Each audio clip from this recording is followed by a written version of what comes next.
Hey guys, very good morning from Sitong. আজকে আমাদের last day, এখনো নাইট হয়নি। সো আজকে আমাদের লাস্ট ডে সিটং থেকে। আমাদের সিটংয়ের হোমস্টেতে রয়েছি। সিটংয়ের হোমস্টের নাম হচ্ছে সিটং ভ্যালি হোমস্টে। হোমস্টেটা সত্যিই খুব ভালো, সত্যিই খুব ভালো। এখনো পর্যন্ত এটা আমাদের ইয়কসামটা 1 নম্বরে ছিল এতক্ষণ আমাদের লিস্টে, বাট আজকে গতকাল এখানে আসার পর থেকে সিটং ভ্যালি হোমস্টে আমাদের ফার্স্ট নম্বর প্রেফারেন্স হয়ে গেছে। কারণ এটা হচ্ছে রোডের ওপর, যেমন তুমি দেখতে পাচ্ছ এটাই রোড, নিচে রোডের ওপরই প্রথম কথা। সেকেন্ড জিনিস হচ্ছে এই যে হোমস্টের ওনারই নিজস্ব দোকান রয়েছে এবং দোকানে each and everything available. Even আমি এই যে টুপি পরেছি, এই যে মাফলার পরেছি, এটাও এনার দোকান থেকে কেনা। এনার দোকানে ড্রিঙ্কসও পাওয়া যায়, এনার দোকানে ওয়াইনও পাওয়া যায়, এনার দোকানে খাবারও পাওয়া যায়, সব কিছু অল ইন অল একটাই দোকান থেকে হয়ে যাচ্ছে। অ্যান্ড সত্যিই জায়গাটা খুব ভালো। আমরা যাবো একটুখানি পর সিটং ভ্যালি এক্সপ্লোর করতে। আর রুমগুলো খুব কোজি এবং খুব ভালো, সুন্দর, পরিষ্কার পরিচ্ছন্ন রুম।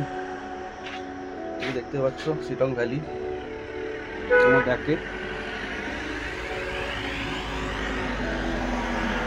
দিকে সানলাইট আসছে। রুমটা দেখিয়ে দিই একবার, দাঁড়া।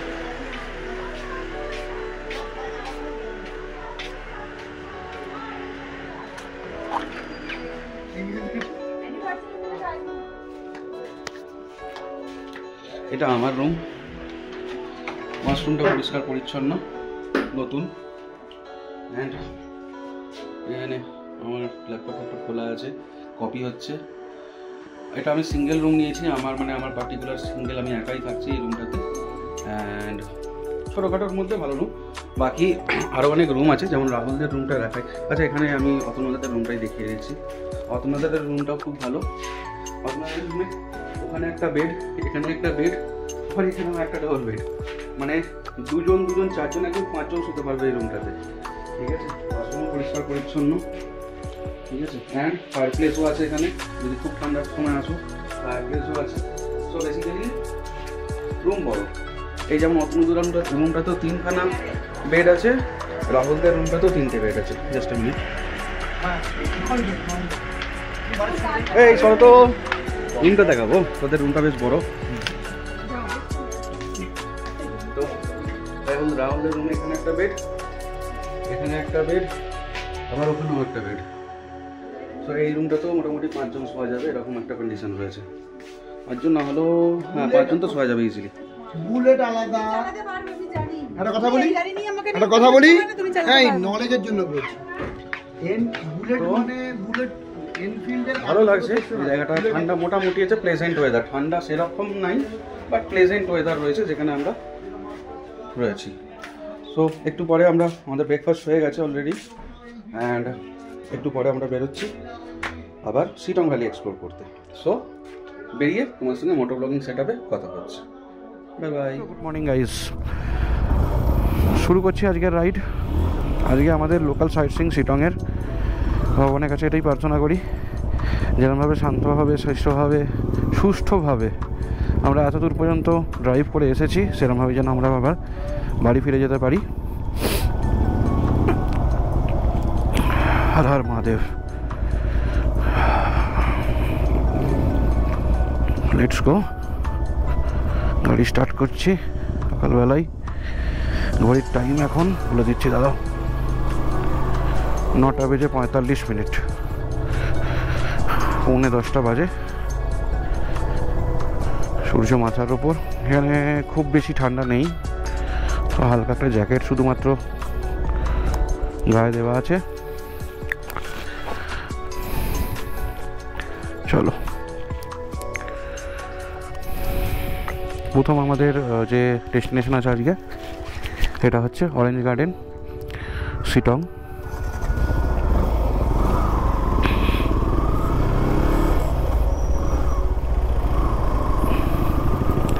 তো ম্যাক্সিমামটাই আফিল আছে, কারণ কালকে আসার সময়তেই দেখে নিয়েছি ম্যাক্সিমামটাই আমাদের আফিল আছে।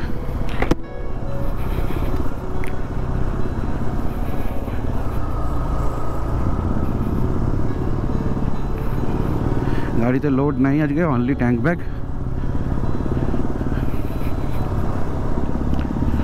গাড়ি খালি, অসুবিধা হওয়ার কথা নয়।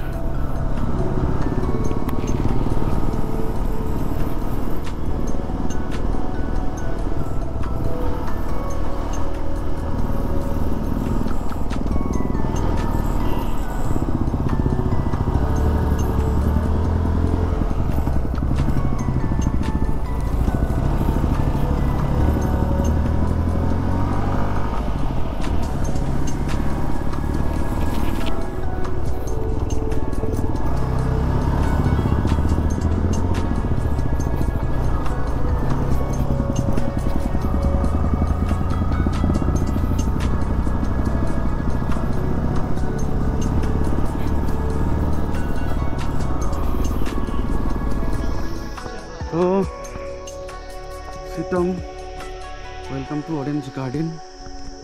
এসে গেছি কমলা লেবুর বাগান, হেঁটে হেঁটে যাচ্ছি। আমি ভাবতাম কমলা লেবুর গাছ ছোটো ছোটো হয়, এখানে কমলা লেবুর গাছ বড় বড়। এই তো কমলা লেবুর গাছ, এটা এই যে কত কমলা লেবু হয়ে গেছে।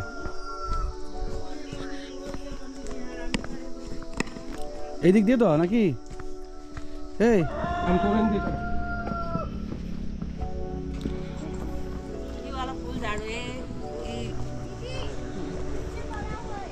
वो पड़ा तो ले सकते। ये मिर्चा है ना? हाँ मिर्चा है। वो सबसे वो जो तीखा वाला मिर्चा होता है ना? हाँ ये ফুল লঙ্কা আমাদের ওখানে পাওয়া যায়। तीखा वाला मिर्चा। নর্থ ইস্টে সব থেকে ঝাল লঙ্কা সেটা। আমরা এসে গেছি অরেঞ্জ গার্ডেন।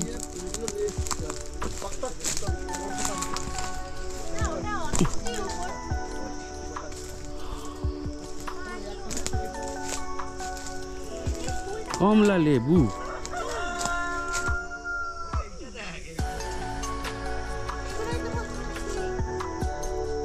এখনো পাকেনি সব।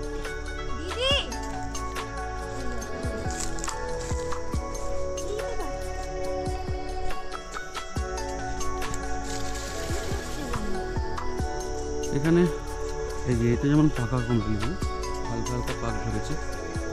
এটা এগুলো হচ্ছে পাক ধরেছে অরেঞ্জ।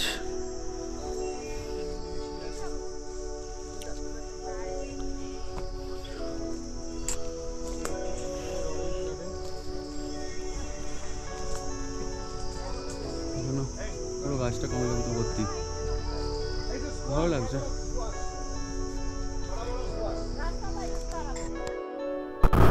দেখা হয়ে গেছে অরেঞ্জ গার্ডেন, দেখে চাটা খেয়ে আবার বেরিয়ে পড়েছি। আমাদের নেক্সট ভিউ পয়েন্ট হলো অহলদারা ভিউ পয়েন্ট।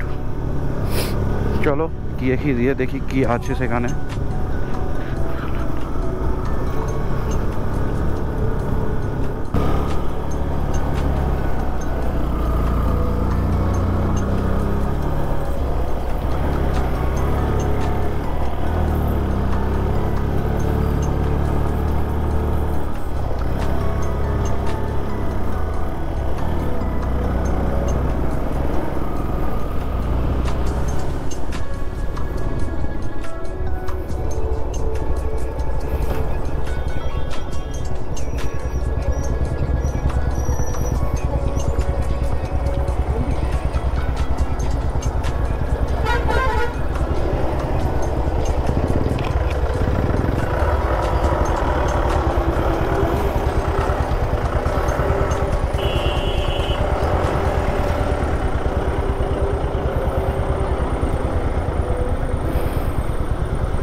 पांच बाइक है, 5 बाइक।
ফুল হয়েছে কি সুন্দর।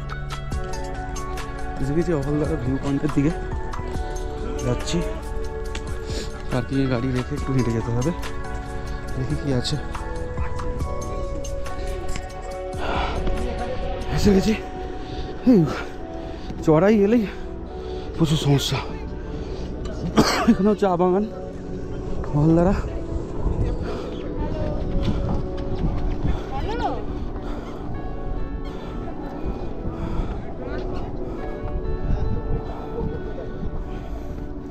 বাবা পাবলিকের ভিড়।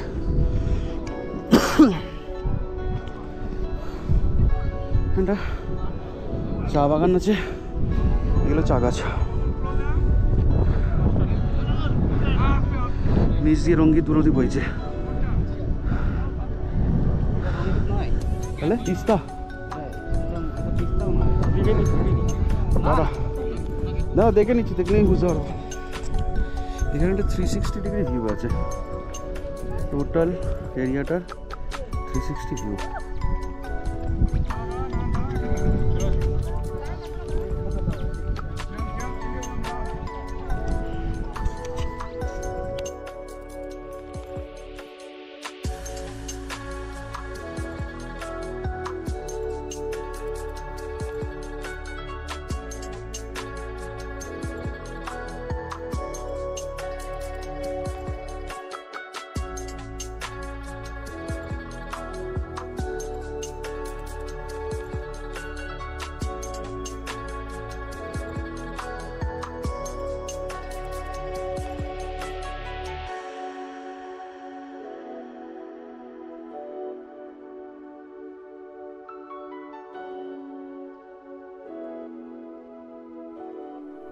নেক্সট স্টপ আমাদের নামটিং পোখরি।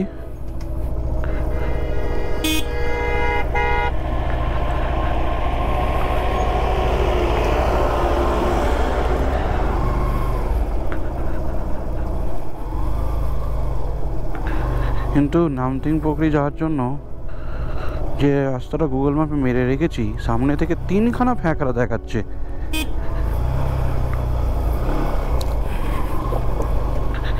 সামনে গিয়েই জিজ্ঞেস করতে হবে নামটিং পোখরি কোন দিকে।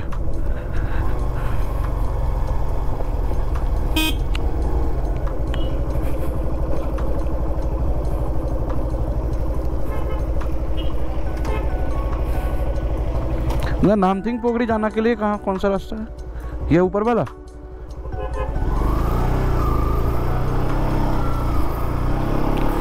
चलो ये ऊपरे रास्ताटाই ধরতে হবে।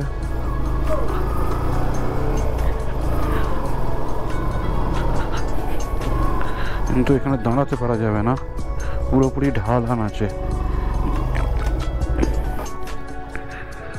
সো অতনুদাকে ফোন করে দিতে হবে একটা, দেখি ফোন লাগে কিনা, কারণ নেটওয়ার্কের প্রচুর সমস্যা এখানে। চন্দনদার ফোন লাগবে না, অতনুদাকে ফোন করে দেখি। ভিউ পয়েন্ট থেকে নামথিং পোখরি ডিস্টেন্স হচ্ছে 1 কিলোমিটারের মধ্যে, 1 কিলোমিটার বা 1200-1300 মিটার। কিন্তু গুগল ম্যাপে প্রথম নামথিং পোখরি অহলদারা ভিউ পয়েন্ট থেকে মারলে ওখানে দেখাচ্ছে 11 কিলোমিটার। এত বেশি এদিক ওদিক আছে গুগল ম্যাপে, চিন্তার বাইরে। তো যে রাস্তাটায় ঢুকলাম অমনি রাস্তাটা চেঞ্জ হয়ে গেল, তখন দেখাচ্ছে নাকি 750 মিটার। রাস্তাটা টোটালটাই অফ রোড, দেখা যাক কি হয়। এত গরম লাগছে, হাতের গ্লাভস ফ্লাভস খুলে ফেলেছি।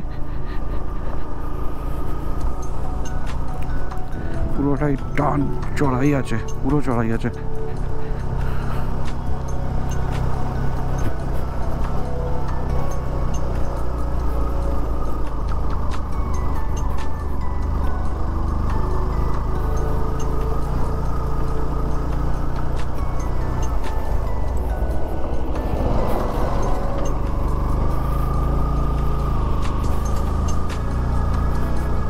রাস্তা হচ্ছে এখন, এই রাস্তাটায় নামও মাটি ফেলেছে, এত স্কিড করছে গাড়ি, চিন্তার বাইরে। আমার গাড়ি দাঁড় করিয়ে রেখে দিয়েছে।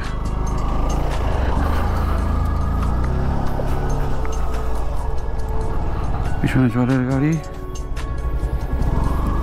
পেয়ে যাবো আশা করছি।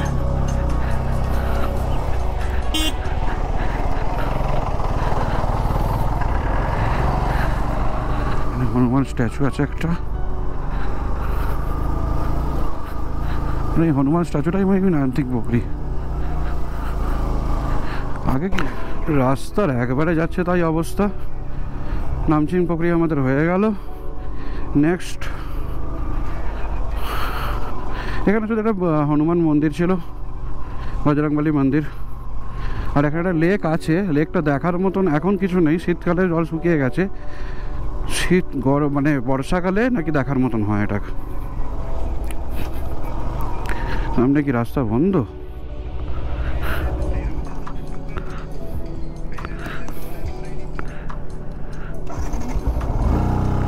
দেখি কি হচ্ছে।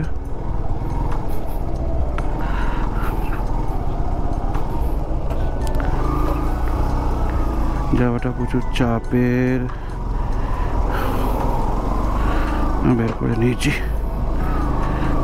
তো এই রাস্তাটা দিয়ে তো যাওয়া চাপের ব্যাপার হয়ে যাবে, পুরো নরম, গাড়ি ধসবে।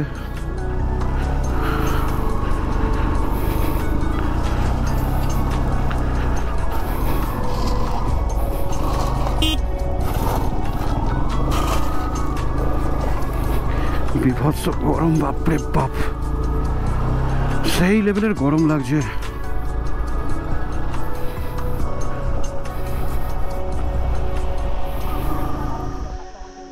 তো আমরা এখন যাচ্ছি একটা বুদ্ধিস্ট মনেস্ট্রিতে।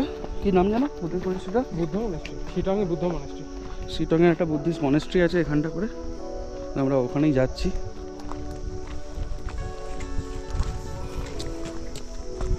ওয়েদার প্রচুর গরম, মানে হাওয়া যেটা চলছে সেটা ঠান্ডা আছে, বাট নর্মালি যেখানে আমরা স্টে করে যাচ্ছি, যেখানে হাওয়া বইছে না, সেখানে প্রচুর নরম ওয়েদার, প্রচুর গরম ওয়েদার, সরি।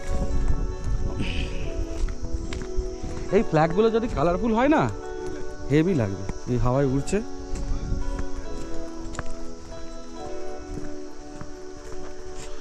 পুরনো বৌদ্ধ মনেস্ট্রি, এই পাইন গাছগুলো হেভি লাগে দেখতে, ছোট। এখানে কিছু স্তূপা আছে, বৌদ্ধিস্ট স্তূপা।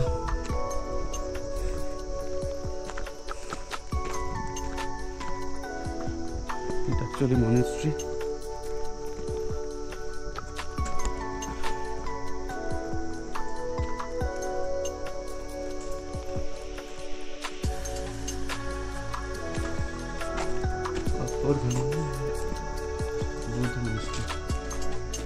শিটং 1, শিটং 1।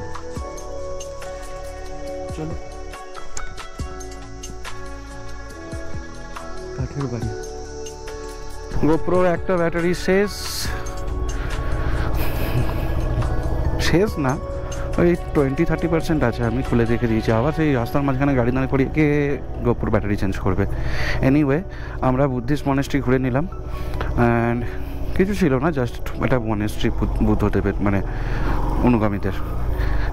আমাদের নেক্সট যে ডেস্টিনেশন সেটা হচ্ছে কোনো একটা ব্রিজ, জোড়া,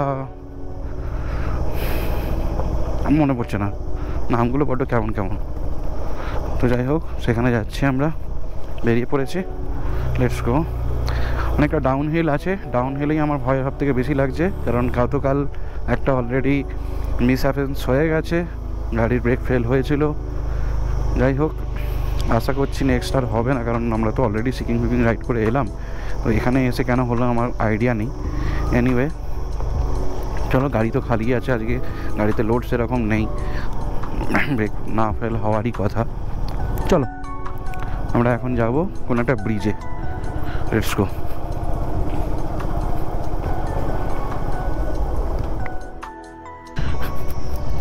একটু স্টিপ ডাউন হিল আছে, তার মধ্যেই এত অফ রোড।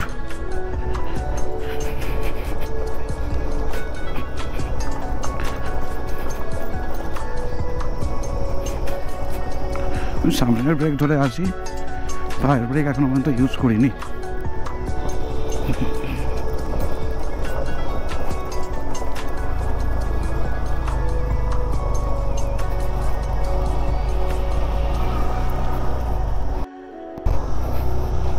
আবার সেই রিস্কি স্টিপ ডাউনহিল।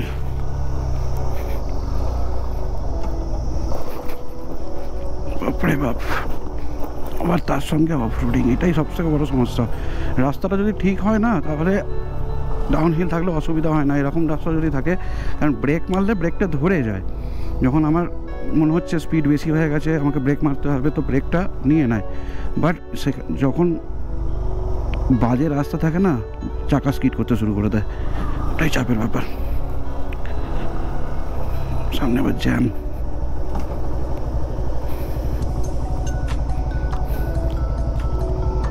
সরু রাস্তা,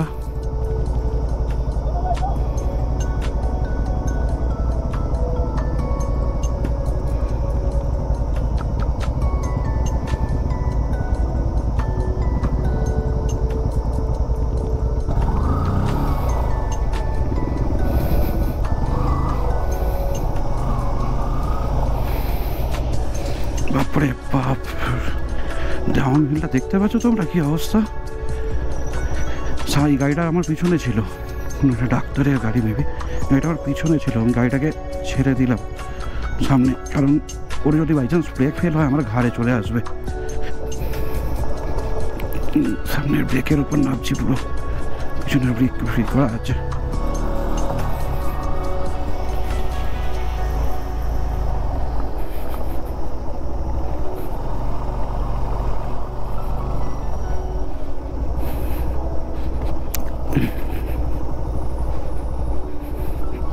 ওটার সময় তো আমার মনে হচ্ছে না অত অসুবিধা হবে। বাপরে বাপ, ফুল স্টিপ, হাতের উপর প্রেসার পড়ছে সেই লেভেলের। বাপরে বাপ,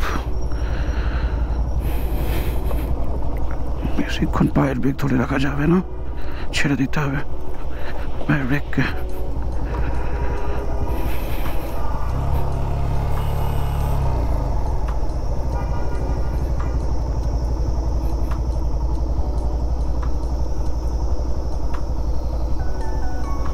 বাপরে বাপ, কি ডাউন হিল এটা!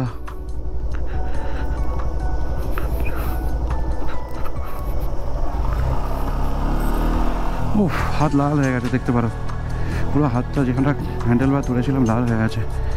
আমি আজকে গ্লাভস পরে আসিনি, গ্লাভস খুলে এসেছি প্রচণ্ড গরম বলে। তৈরি চাকা স্পিডও মারছে সেই লেভেলের, ইঞ্জিন ব্রেকিং করার চেষ্টা করলে চাকা সেই লেভেলের স্পিড মেরে যাচ্ছে।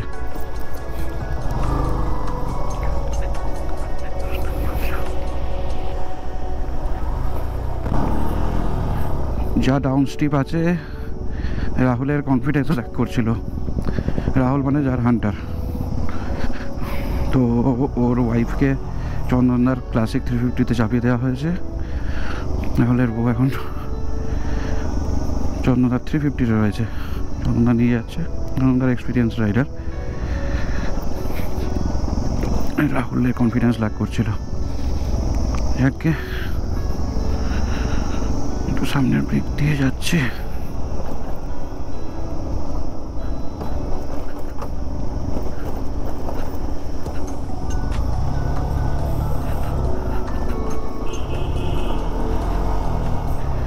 দাঁড়াও দাঁড়াও,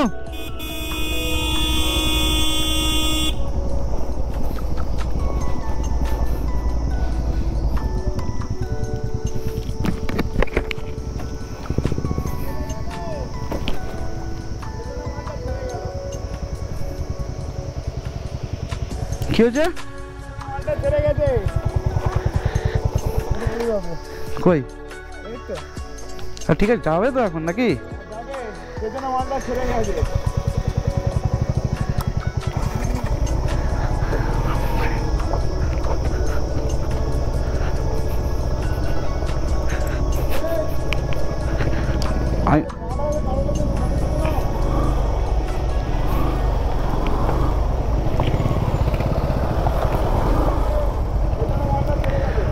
রাহুলের কেরিয়ার ছেড়ে গেছে, নড়ছে।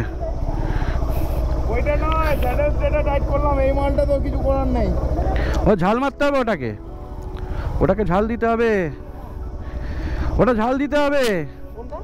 স্যাডেল স্টের যে ঝালাইটা আছে না, ওই ঝালাইটা ছেড়ে গেছে। ও তো ঝালাইয়ের দোকান, ঝালাইয়ের দোকান ছাড়া অপশন নেই। বাইকের দোকানের পাশেই যেখানে মনে রড ফড রাখা ছিল ওখানে ওটা ঝালাই করতো। তাহলে এখন আপাতত অপশন কি, খুলে নিয়ে যাবি? খুলে কোথায় নিয়ে যাবে? তোমার ওই দইটা দিয়ে দাও, বেঁধে নিক। দড়িটা দিয়ে বেঁধে নে, দড়ি।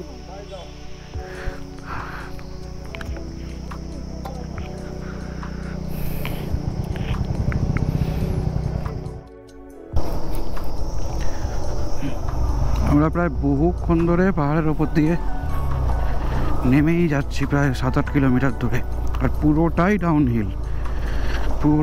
ডাউনহিল নেমে যাচ্ছি। এতক্ষণ ধরে ডাউনহিল করলে না একটাই সমস্যা, ব্রেকে প্রচুর প্রেশার হয়, প্রচুর প্রেশার। এখানটা আবার হালকা একটু হাফহিল এসছে, আবার ডাউনহিল আসবে মনে হচ্ছে। হাফহিলে কোনো সমস্যা নেই এখন, আমার সমস্যা ডাউনহিলেই। ব্রেক ফেল ডাউনহিলেই হয়, কারণ হাফহিলে তো না তোমার ব্রেকে পা থাকবে, শুধু অ্যাক্সিলারেশন আর গাড়ির হ্যান্ডেলিং। এখানে পুরো মানে আমি একটা জিনিস দেখলাম নর্থ ইস্টে এসে, মানে তুমি যে কোনো গ্রামে ঢুকলে হোমস্টে অ্যাভেলেবেল, মানে কোনো দিনও তোমার থাকার অভাব হবে না। তুমি যদি কোনো জায়গায় কোনো সময় রাত্রেও ফেসে যাও, হোমস্টে ইচ অ্যান্ড এভরি জায়গায় অ্যাভেলেবেল। প্রত্যেকের বাড়িতে প্রায় হোমস্টে আছে এসব জায়গাতে। আমরা ওই ওপরের ভিউ পয়েন্ট থেকে যেটা নিচে রিভারটা দেখছিলাম, যেখানে আমরা ছবি তুলছিলাম, ওই নিচের ভিউ পয়েন্ট, ওই ওপরের ওই নিচের রিভার বেডটাতে আমরা এখন যাচ্ছি আমার মনে হচ্ছে।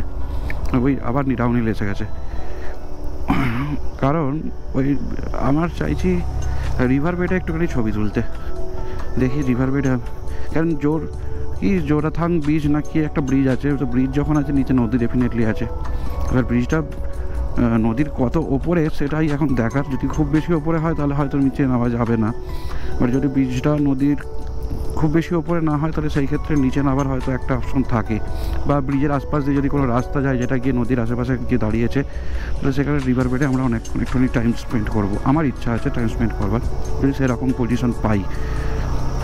যেটা আমরা সিনচর ব্রিজে যখন সাসপেনশন ব্রিজে যখন যাচ্ছিলাম, যে এখন একটা রিভার সাইড পেয়েছিলাম, ওইরকম একটা রিভার সাইড খুঁজছে।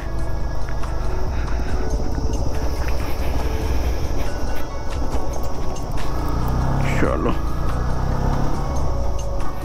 এখনো 6 মিনিট দেখাচ্ছে, 2 কিলোমিটার। নদীটা কোথায়? হ্যাঁ, নদীটা দেখা যাচ্ছে। আবার আফিল,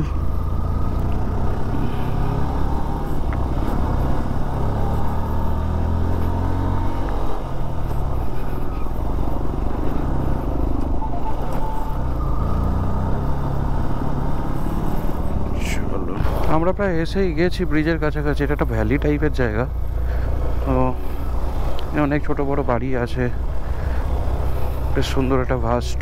এদিকেও যা বন আছে, জঙ্গল আছে, এদিকেও জঙ্গল আছে, ভ্যালি টাইপ একটা জায়গা। এখানেতেই আর প্রায় 500 মিটার দূরে দেখাচ্ছে ব্রিজটা আছে, মানে সামনের ব্যাংকটা ঘুরলেই মনে হচ্ছে ব্রিজটা পেয়ে যাওয়া যাবে।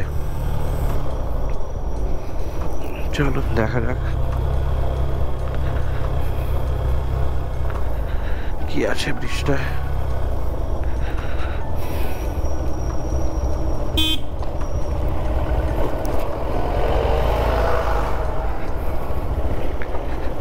আফিল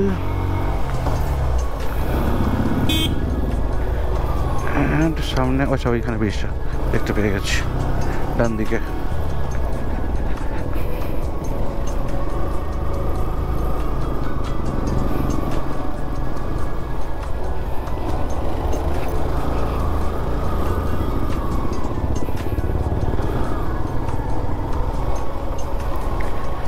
খাবারের দোকান এখানেও রয়েছে।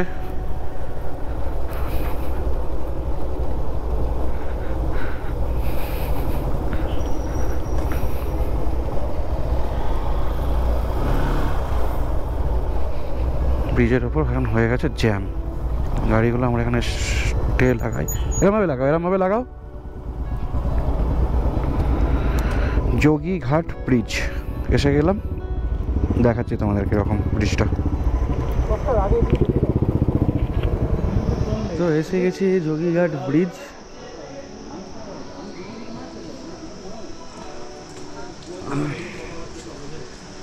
নিচে রিভার বেডে নামা যাবে এরকম কোনো জায়গা আছে কি, যেটা আমরা সেই সিন্থর ব্রিজের কাছে পেয়েছিলাম?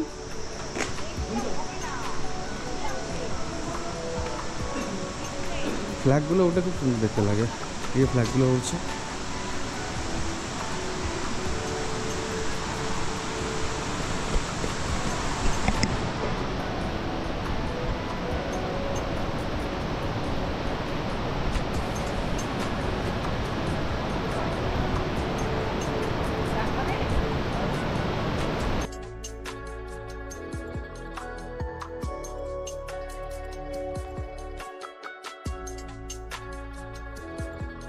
আগে এখানে ছিল এই যে ভাঙা ব্রিজটা রয়েছে কাঠের, আগে এটা ছিল, এখন এইটা নতুন ব্রিজ হয়েছে। এর নিচে জলের স্পিড তো ভালোই রয়েছে, নামা গেলে খুব সুন্দর লাগতো, সেই একটা সেই ছবি আসতো সেখানে। এখানে নামা গেলে খুব ভালো হতো গো। এখানেও রিভার বেডটা বেশ চওড়া,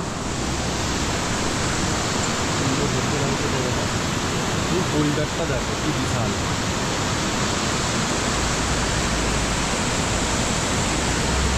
জল তো ভালোই আছে, ভালোই ঢেউ আছে, ঢেউ বলছি স্রোত।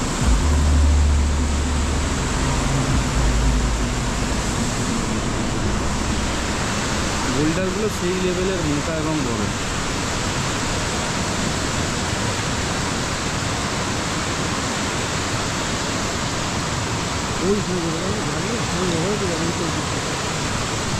রাস্তাটা সম্ভব হবে, দুদিকেই তো রাস্তা আছে, কাটিয়ে যাবো। ছোট্ট একটা অফরোড নিয়ে চলে এসেছি এখানটায়, এখান দিয়ে নিচে নামার একটা রাস্তা রয়েছে, যাচ্ছে এই যে ট্রেল।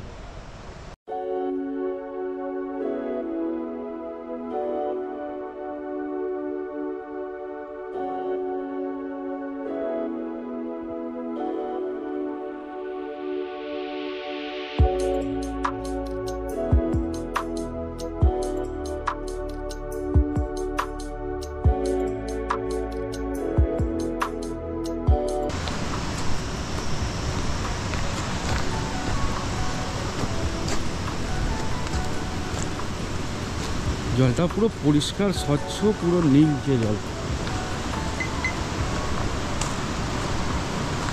নিচ পর্যন্ত দেখা যাচ্ছে, এত সুন্দর জল। ওই পাথরটা যাওয়া যাবে না, অনেকটা দূর। এই মাস্টার,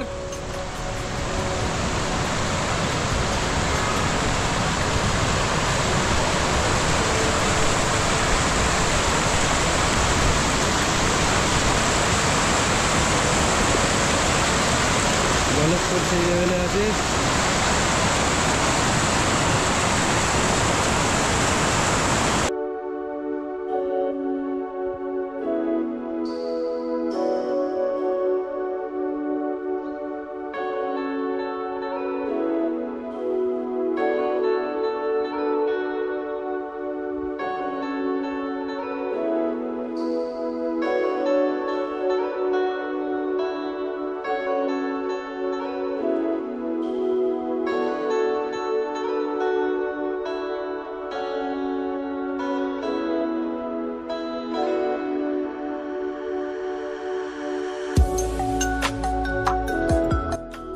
চলো, ব্রিজ থেকে অনেক সুন্দর সুন্দর শর্টস নিয়েছি, চেষ্টা করব, আশা করি দেখে নিয়েছো।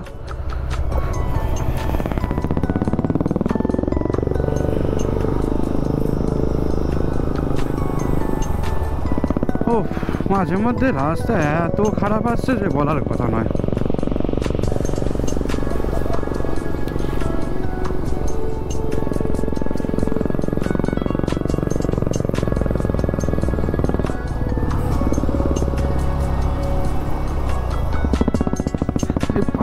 তোমাদের পাহাড়ে এমনি রাস্তা খারাপ, এত অফ রোডিং, তার মধ্যে তোমরা আবার বাম্পার করে রেখে দিয়েছো। বাহ, একে এই অবস্থা অফ রোডিং, তার মধ্যে আবার এই খাড়া চড়াই।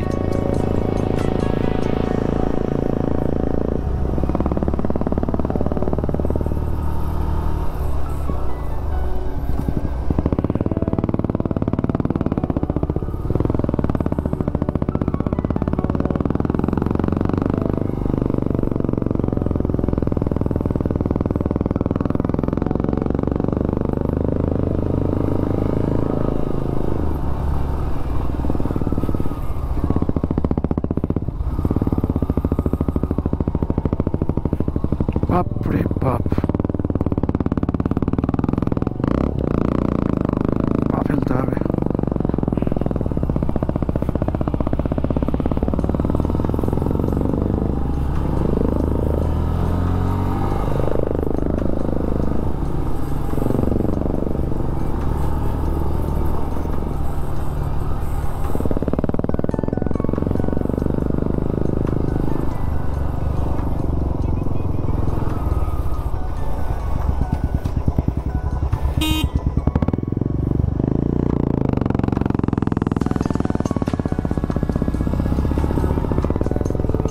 রাস্তা কোনো, বাপরে বাপ, মাস্টার মাটি খুঁড়ে বেরিয়ে যাচ্ছে।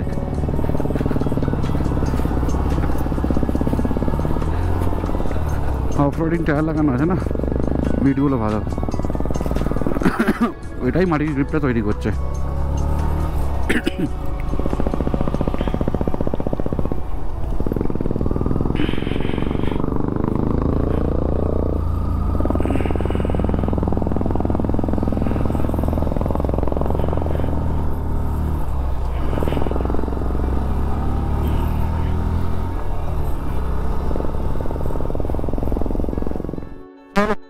আমাদের সব মোটামুটি সাইট সিন হয়ে গেছে অলরেডি, প্রচুর খিদেও পেয়েছে। এবার যাচ্ছি হোমস্টেতে, ঠিক আছে, খাওয়া দাওয়া করবো। বাজে 2:43 এখন এই মুহূর্তে, 3:45 হয়ে গেল। খেতে হবে। হোমস্টে এখান থেকে গুগল ম্যাপ খুললে দেখাবে 12-14 কিলোমিটার, অত নয়। হোমস্টে 3-4 কিলোমিটার পরেই হোমস্টে আছে, ওটা নিয়ে চাপ নেই।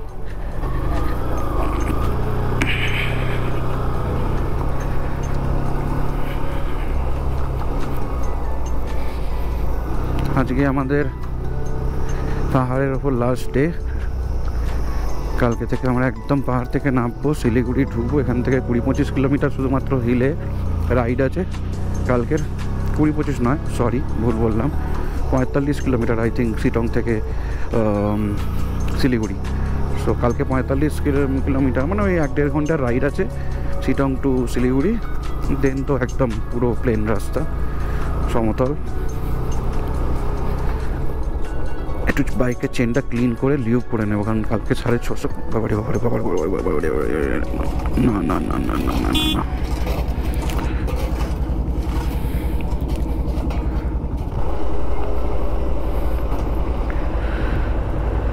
সামনে আছে স্কুলের গাড়ি, পুরো বাচ্চা বোঝাই।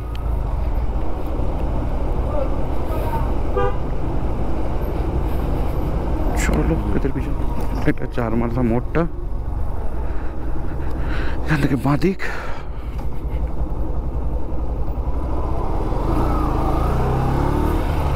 এখান থেকে বোধহয় 3 কিলোমিটার।